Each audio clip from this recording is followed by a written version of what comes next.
కుదిరితే పరిగెత్తు, లేకపోతే నడువు, అదీ చేతకాకపోతే పాకుతూ పో.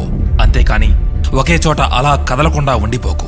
ఉద్యోగం రాలేదని, వ్యాపారం దెబ్బతినిందని, స్నేహితుడొకడు మోసం చేశాడని, ప్రేమించిన వాళ్ళు వదిలి వెళ్లిపోయారని అలాగే ఉండిపోతే ఎలా?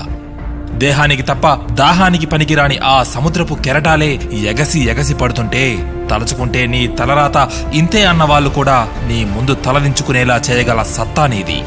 అలాంటిది ఇప్పుడొచ్చిన ఆ కాస్త కష్టానికే తలంచేస్తే ఎలా? సృష్టిలో చలనం ఉన్నది ఏదీ ఆగిపోకూడదు.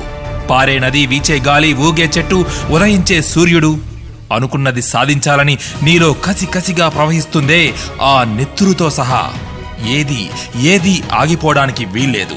లే, బయలుదేరు. నిన్ను కదలనివ్వకుండా చేసిన ఆ మానసిక బాధల సంఖ్యలను తెంచేసుకో. పడ్డ చోట నుండే పరుగు మొదలెట్టు. నువ్వు పడుకునే పరుపు నిన్ను ఛేదరించుకోకముందే బద్ధకాన్ని వదిలేయి. నీ అద్దం నిన్ను ప్రశ్నించకముందే సమాధానాన్ని వెతుక్కో. నీ నీడ నిన్ను వదిలేయకముందే వెలుగులోకి వచ్చేయి. మళ్ళీ చెప్తున్నా, కన్నీళ్లు కారిస్తే కాదు, చెమట చుక్కని చిందిస్తేనే చరిత్రను రాయగలవని తెలుసుకో. చదివితే ఇది పదాలు మాత్రమే, ఆచరిస్తే అస్త్రాలు.